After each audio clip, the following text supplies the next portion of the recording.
बेटी से रिश्ता। कहानी मयंक और विभा की है।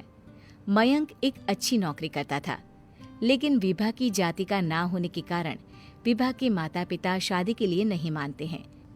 पर जब दोनों अपनी मर्जी से शादी कर लेते हैं तो क्या है विभा, 6 साल हो गए हैं शादी को, लेकिन एक दिन नहीं गया कि तुम माँ पापा को याद कर परेशान नहीं होती। मैं कितनी कोशिश करता हूँ कि तुम सब भूल जाओ। कोई नहीं भूल पाता है मयंक। माँ पापा को कोई कैसे भूल सकता है। तभी सास का फोन आता है। मान लो विभा से बात कर लो, आज उसे अपनी माँ की बहुत याद आ रही है। बेटा विभा, मैं आ जाऊं? हम दोनों चलेंगे तेरे माँ पापा के पास। बोलो। ना माँ जी, वो आप लोगों को कुछ बोलेंगे तो मुझे और भी बुरा लगेगा। आखिर आप भी मेरी माँ ही तो हैं। अरे सुन लेंगे ना यार, कोई बात नहीं, बोलेंगे ही ना। चलो माँ, मैं फोन रख रहा हूँ। वो क्या है ना, आज विभा को लेकर डॉक्टर के पास जाना है। बहुत दिनों से इसके सर पर लगातार दर्द हो रहा है। अरे हाँ हाँ, ले जा बेटा, सर दर्द को हल्के में नहीं लेना चाहिए। वैसे भी ना बहू सोचती बहुत है।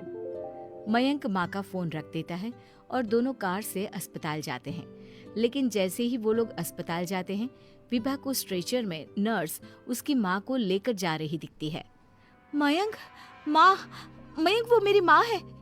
इतने सालों बाद दिखी भी तो इस हाल में मैं उनके पास जा रही हूँ। अरे रुको, कहीं वो लोग तुम्हें देखकर और परेशान ना हो जाए, या फिर तुम्हें कुछ बोल ना दे विभा, तुम फिर परेशान हो जाओगी। मयंक, कैसी बात कर रहे हो? वो माँ है मेरी। विभा पास खड़े अपने चाचा चाची से बात करने की कोशिश करती है, लेकिन वाह, तेरे जैसी बेटी जिसकी हो वो तो मर ही जाए तो अच्छा है। वैसे पार्क में पैर फिसला है तेरी माँ का, रीढ़ की हड्डी टूटी है। रिद्धि को चाची की बात का बिल्कुल बुरा नहीं लगता। शायद वो सुन ही नहीं रही थी कि चाची क्या कह रही थी।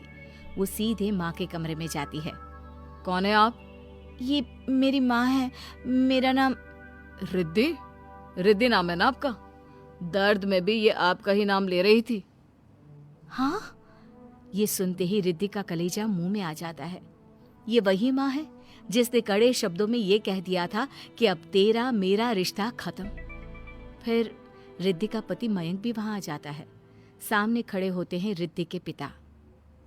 पापा, क्या हुआ माँ को? वो पार्क में गिर पड़ी, रीढ़ की हड्डी में चोट आई है। रिद्धि पिता की तरफ देखती है, लेकिन पिता मुंह फेर लेते हैं। पता है मयंक, माँ दर्द में मेरा नाम ले रही थी। मेरी माँ मुझे याद कर रही थी। देखिए, आपकी रीढ़ की हड्डी में फ्रैक्चर है। मुझे प्यास लगी है, पानी पीना है। रुको माँ, मैं हूं ना, मैं पिलाती हूँ पानी अपनी माँ को। कोई और नहीं आया?